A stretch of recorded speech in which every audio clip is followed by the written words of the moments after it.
সংগ্রামী উপস্থিতি, যে মহেন্দ্র খনের জন্য, যে সময়ের জন্য সিলেটের কোটি মানুষ দীর্ঘদিন অপেক্ষা করেছে, যার বক্তব্য শোনার জন্য মুক্ত বাতাসে, যার পদচারণার জন্য, যাকে প্রধানমন্ত্রী হিসাবে দেখার জন্য সিলেটের পবিত্র মাটির কোটি কোটি মানুষ মহান আল্লাহর দরবারে আরশে আজিমের কাছে প্রার্থনা করেছে, সেই কাঙ্ক্ষিত ব্যক্তি যিনি শহীদ রাষ্ট্রপতি জিয়াউর রহমানের সুযোগ্য সন্তান, গণতন্ত্রের প্রবক্তা জনাব তারেক রহমান বক্তব্য নিয়ে আসবেন। জনাব তারেক রহমান। আরে ভাই, আমাদের কোন নেতা আছে নাকি? ও কোন নেতা?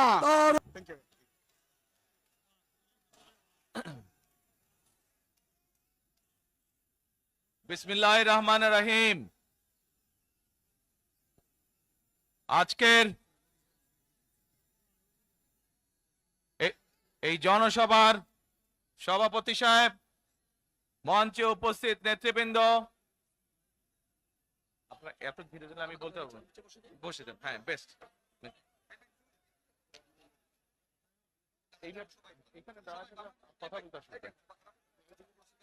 আমার সামনে উপস্থিত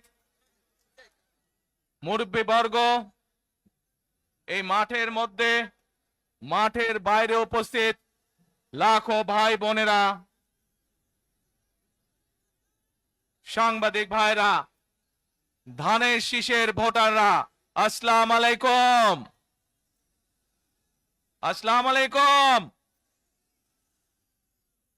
আপনারা ভালো আছেন?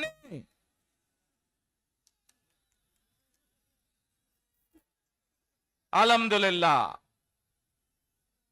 প্রিয় ভাই বোনেরা, এই যে আপনারা এখানে আজকে লক্ষ লক্ষ মানুষ আজ এখানে সমবেত হয়েছেন, এই লক্ষ লক্ষ মানুষ সমবেত হওয়ার এই পরিস্থিতি তৈরি করার জন্য হাজারো মানুষ প্রাণ বিসর্জন দিয়েছে গত 15 বছর। আপনারা আজকে এই যে লক্ষ মানুষ এখানে উপস্থিত হয়েছেন, আপনাদের যে রাজনৈতিক অধিকার প্রতিষ্ঠা করার জন্য, আপনাদের কথা বলার বাক স্বাধীনতার অধিকার, আপনাদের নিরাপত্তা পাবার অধিকার প্রতিষ্ঠিত করার জন্য আজ যে আপনারা এখানে একত্রিত হয়েছেন, এই অধিকার প্রতিষ্ঠিত করতে গিয়ে আমরা আমাদের মাঝে থেকে ইলিয়াস আলীকে হারিয়েছি, আমরা আমাদের মাঝে থেকে জুনায়েদকে হারিয়েছি, আমরা আমাদের মাঝে থেকে দিনারকে হারিয়েছি। সারা বাংলাদেশে গত 15 বছর 16 বছরে যারা এই দেশ থেকে পালিয়ে গিয়েছে 1 বছর আগে, তারা যখন এই দেশের মানুষের টুটি চেপে ধরেছিল, তারা এই দেশের মানুষের বাক স্বাধীনতা কেড়ে নিয়েছিল, তারা এই দেশের মানুষের ভোটের অধিকার কেড়ে নিয়েছিল, তারা শুধু ভোটের অধিকার কেড়ে নিয়েই সন্তুষ্ট থাকেনি, তারা শুধু মানুষের, সাধারণ মানুষের কথা বলার অধিকার কেড়ে নেই সন্তুষ্ট থাকে নাই, তারা ইলিয়াস আলী, জুনায়েদ, দিদারের মতন শত হাজারো মানুষকে তারা হত্যা করেছিল সেদিন। তারা বাংলাদেশের লক্ষ লক্ষ বিএনপি সহ লক্ষ লক্ষ সাধারণ মানুষকে গুম খুনের মামলা দিয়ে জর্জরিত করেছিল। প্রিয় ভাই বোনেরা, আমরা দেখেছি বিগত 15-16 বছরে উন্নয়নের নাম করে কিভাবে দেশের মানুষের সম্পদ লুটপাট করে বিদেশে পাচার করে দেওয়া হয়েছে। আজকে এই যে ঢাকা থেকে সিলেট বা সিলেট থেকে ঢাকার যে মহাসড়ক, 2005 সালে আমি এসেছিলাম, সুনামগঞ্জে বন্যা হয়েছিল, আমার আসতে লেগেছিল 4.5 ঘন্টার মতন, কিন্তু আজ আমরা দেখি 10 ঘন্টার মতন সময় লাগে। সিলেটের এই পুণ্যভূমির মানুষ বহু মানুষ আছেন যারা লন্ডনে যাতায়াত করেন, লন্ডন যেতেও এত সময় লাগে না প্লেনে করে যেতেও। এই হচ্ছে আজকে উন্নয়নের ফিরিস্তি। প্রিয় ভাই বোনেরা, গত 15-16 বছরে আমরা দেখেছি কিভাবে একের পর এক নির্বাচনে ব্যালট বাক্স ছিনতাই হয়েছে, কিভাবে আমিন নির্বাচন হয়েছে, কিভাবে নিশি রাতের নির্বাচন হয়েছে, এবং এই নির্বাচনগুলোর মাধ্যমে, তথাকথিত নির্বাচনের মাধ্যমে বাংলাদেশের মানুষের ভোটের অধিকারী দুইজনে মিলে সংসার সুন্দর হয়, যাতে আমাদের মায়েরা আপনাদের পাশে, বোনেরা আপনাদের পাশে থেকে সংসারকে সচ্ছলভাবে গড়ে তুলতে পারেন। আমরা গ্রামে গ্রামে, শহরে শহরে সকল দুস্থ পরিবার যারা আছে, মধ্যবিত্ত, নিম্নবিত্ত সকল পরিবার কাছে ফ্যামিলি কার্ড পৌঁছে দিতে চাই। এই ফ্যামিলি কার্ডের মাধ্যমে আপনার পরিবার, আপনার মা বা আপনার স্ত্রী, আপনার বোনের মাধ্যমে আপনার পরিবার সহযোগিতা পাবে। কিন্তু এই ফ্যামিলি কার্ডকে যদি বাস্তবায়ন করতে হয় তাহলে কি করতে হবে? কি করতে হবে? ধানের শীষকে জয়যুক্ত করতে হবে। পারবেন ইনশাআল্লাহ।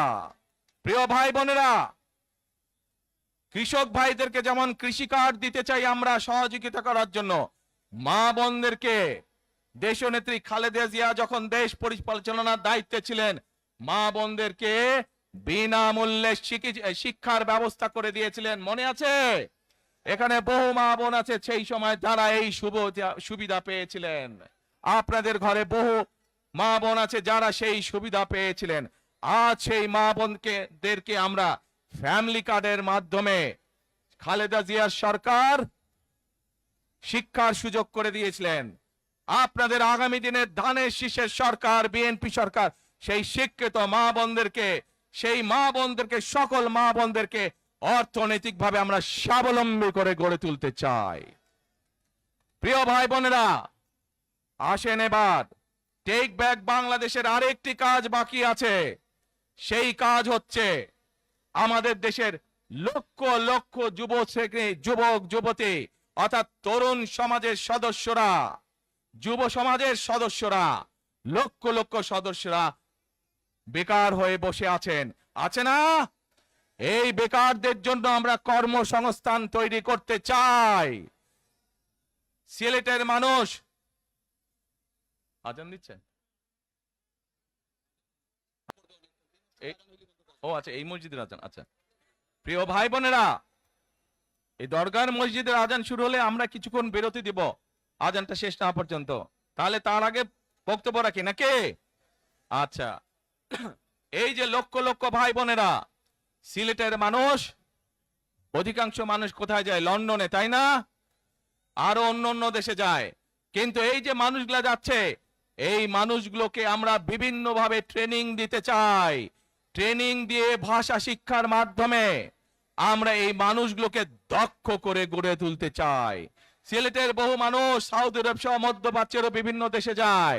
আমরা এই মানুষগুলোকে দক্ষ করে গড়ে তুলে কর্মসংস্থানের সুযোগ তৈরি করতে চাই। কিন্তু সেই সুযোগ তৈরি করা একমাত্র তখনই সম্ভব যখন কে আপনারা ধানের শীষকে জয়যুক্ত করতে পারবেন। কি পারবেন? যুব সমাজের কর্মসংস্থান তৈরি করতে চাই। আমার লক্ষ লক্ষ ভাই বোনেরা বেকার হয়ে বসে আছে, আমরা তাদেরকে বেকার রাখতে চাই না। আমরা তাদের জন্য কাজের সংস্থান সৃষ্টি করতে চাই, কারণ তারা যাতে স্বাবলম্বী হতে পারে। তাদেরকে বিভিন্ন বিষয়ে ট্রেনিং দিয়ে আমরা দক্ষ শ্রমিক হিসেবে গড়ে তুলতে চাই, সেটি দেশের ভেতরে, দেশের বাইরে, যাতে করে তারা কর্মসংস্থানের ব্যবস্থা করতে পারে। সরকার থেকে আমরা ইনশাআল্লাহ সেই ব্যবস্থা গ্রহণ করব, যাতে সেই দক্ষ মানুষকে সারা পৃথিবীতে আমরা ছড়িয়ে ছিটিয়ে দিতে পারি, যাতে করে তারা স্বাবলম্বী হয়ে নিজের পায়ে দাঁড়াতে পারে। প্রিয় ভাই বোনেরা, আমরা বহু মানুষের জীবনের ত্যাগের বিনিময়ে আজকে এই গণতন্ত্রকে আমরা প্রতিষ্ঠিত করার পথে এগিয়ে যাচ্ছি। কিন্তু আমরা বিগত কিছুদিন ধরে খেয়াল করে দেখছি বাংলাদেশের কোন মহল, এই দেশের ভেতরে কোন কোন মহল ষড়যন্ত্রের চেষ্টা করছে। গত কয়েকদিন ধরে আপনারা দেখেছেন, পত্র পত্রিকায় এসেছে, বিভিন্ন সোশ্যাল মিডিয়াতে এসেছে, মধ্যপ্রাচ্য সহ বিভিন্ন দেশে পোস্টাল ব্যালট যেগুলো পাঠানো আছে সেগুলোকে কিভাবে ডাকাতি করা হয়েছে। ঠিক যারা এই দেশ থেকে পালিয়ে গেছে তারা যেভাবে আপনাদের ভোট ডাকাতি করেছিল, ঠিক একইভাবে আবার সেই ষড়যন্ত্র শুরু হয়েছে। দেখেছেন আপনারা? দেখেছেন? প্রিয় ভাই বোনেরা, সেই ষড়যন্ত্রের বিরুদ্ধে সজাগ থাকতে হবে।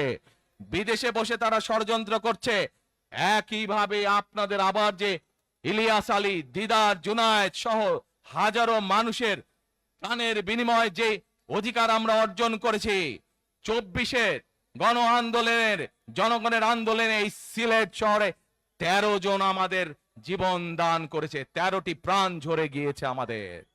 প্রিয় ভাই বোনেরা, এই প্রাণগুলোর বিসর্জনের মাধ্যমে আমরা যেই অধিকার আদায়ের পথে নেমেছি, একটি কুচক্রী মহল এর এই ভিতরে ষড়যন্ত্র শুরু করে দিয়েছে।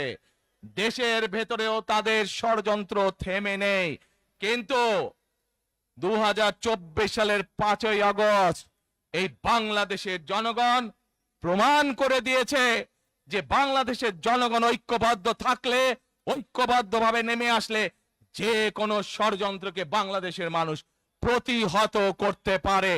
পারবেন আপনারা প্রতিহত করতে? ইনশাআল্লাহ। প্রিয় ভাই বোনেরা, এখন আমি আপনাদের সামনে একটি প্রশ্ন করতে চাই। এইখান থেকে আমার সামনে যারা বসে আছেন, এর মধ্যে থেকে মুরব্বী যারা বসে আছেন, ওমরা বা হজ করতে গিয়েছেন, এরকম একজন হাত তুলেন। ওমরা বা হজ করে আসছেন, একজন মুরব্বী মানুষ, ওই যে লাল টুপি পরে বসে আছে, রুমন নিয়ে আসো তো ওনাকে। আপনি আসেন দেখি সামনে, সামনে আসেন, আমার কাছে আসেন।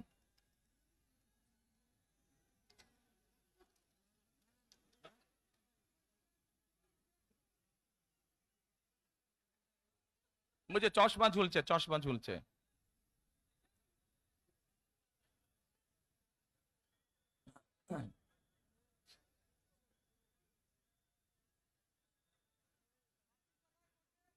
বসেন, আপনারা বসেন, উনি এখনই মঞ্চে উঠবে, আপনারা সবাই দেখতে পারবেন কে মানুষটা।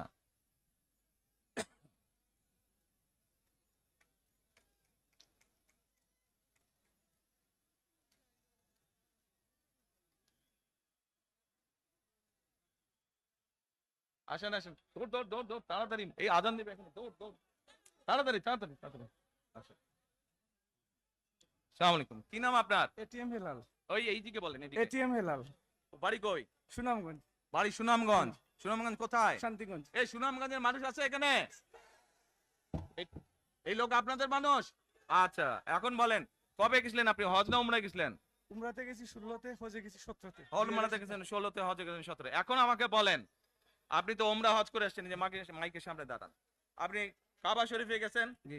কাবা শরীফের মালিক কে? আল্লাহ। জোরে বলেন। আল্লাহ। কাবা শরীফের মালিক কে? আল্লাহ। আল্লাহ।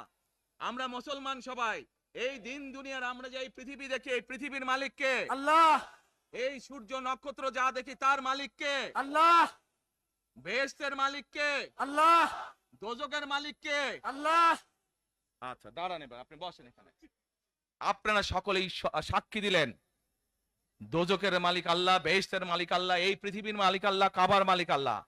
আরে ভাই, যেটার মালিক আল্লাহ সেটা কি অন্য কেউ দেওয়ার ক্ষমতা রাখে? রাখে না। তাহলে কি দাঁড়ালো? নির্বাচনের আগেই একটি দল এই দিব ওই দিব বলছে, টিকিট দিব বলছে না? যেটার মালিক মানুষ না, সেইটার কথা যদি সে বলে, এক শিরকি করা হচ্ছে, হচ্ছে না? যার মালিক আল্লাহ, যার অধিকার শুধু আল্লাহর একমাত্র, সবকিছুর অধিকার উপরে আল্লাহর অধিকার। কাজেই আগেই তো আপনাদেরকে ঠকাচ্ছে, নির্বাচনের ফলে তাহলে কেমন ঠকাবে আপনাদেরকে বোঝেন এবার। শুধু ঠকাচ্ছেই না মানুষকে, যারা মুসলমান তাদেরকে শিরকি করাচ্ছে তারা, নাউজুবিল্লাহ। প্রিয় ভাই বোনেরা, কেউ কেউ বলে অমুককে দেখেছি, তমুককে দেখেছি, এবার একে দেখেন। প্রিয় ভাই বোনেরা, 1971 সালের যুদ্ধ, যেই যুদ্ধে লক্ষ মানুষের প্রাণের বিনিময়ে এই দেশ স্বাধীন হয়েছে, আমাদের এই প্রিয় মাতৃভূমি। সেই মাতৃভূমিকে স্বাধীন করার সময় অনেকের ভূমিকা আমরা দেখেছি, যাদের ভূমিকার কারণে এই দেশের লক্ষ লক্ষ ভাইয়েরা শহীদ হয়েছে, এই দেশের লক্ষ লক্ষ মা বোনেরা তাদের সম্মান হানি হয়েছে। কাজে তাদেরকে তো বাংলাদেশের মানুষের মধ্যে দেখেই নিয়েছে। এখন প্রিয় ভাই বোনেরা, এই কুফরের বিরুদ্ধে, এই হঠকারিতার বিরুদ্ধে, এই মিথ্যার বিরুদ্ধে আমাদেরকে ঐক্যবদ্ধ হতে হবে।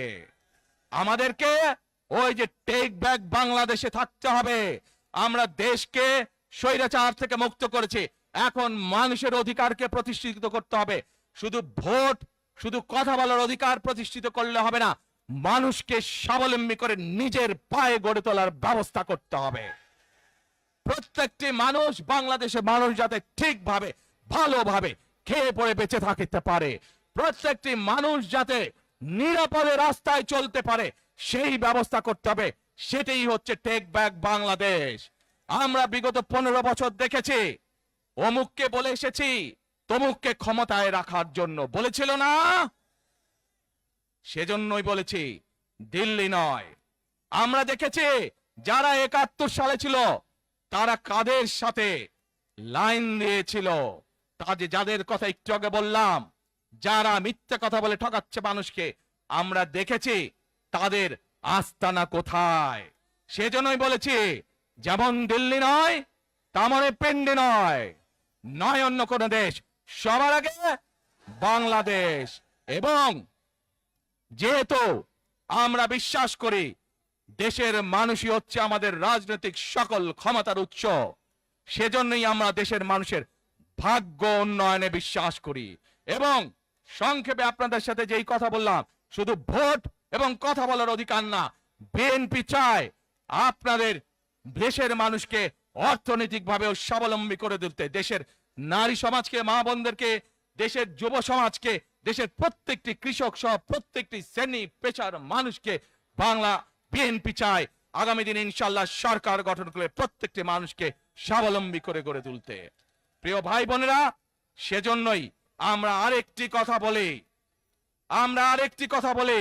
আমরা দেখেছি কিভাবে শহীদ জিয়ার সময়, দেশে খালেদা জিয়ার সময় দেশকে আমরা এগিয়ে নিয়ে গেছিলাম। দেশে কলকারখানা তৈরি হয়েছিল, মানুষের কর্মসংস্থান ছিল, দেশের মানুষ বিদেশে গিয়েছিল। সেজন্যই আমরা বলতে চাই, করব কাজ, গর্ব দেশ, সবার আগে বাংলাদেশ। করব কাজ, গর্ব দেশ, সবার আগে বাংলাদেশ। শেষে আবারও আপনাদের কাছ থেকে আগামী 12 তারিখে ধানের শীষের পক্ষে ভোট চেয়ে একটি কথা বলতে চাই, ইনশাআল্লাহ আগামী দিনে বিএনপি সরকার গঠিত হলে আমরা নবী করিম সাল্লাল্লাহু আলাইহি সাল্লামের ন্যায় পরায়ণতার ভিত্তিতে ইনশাআল্লাহ দেশকে পরিচালনা করব। আল্লাহ হাফেজ। বাংলাদেশ জিন্দাবাদ, বাংলাদেশ জিন্দাবাদ। আল্লাহ হাফেজ।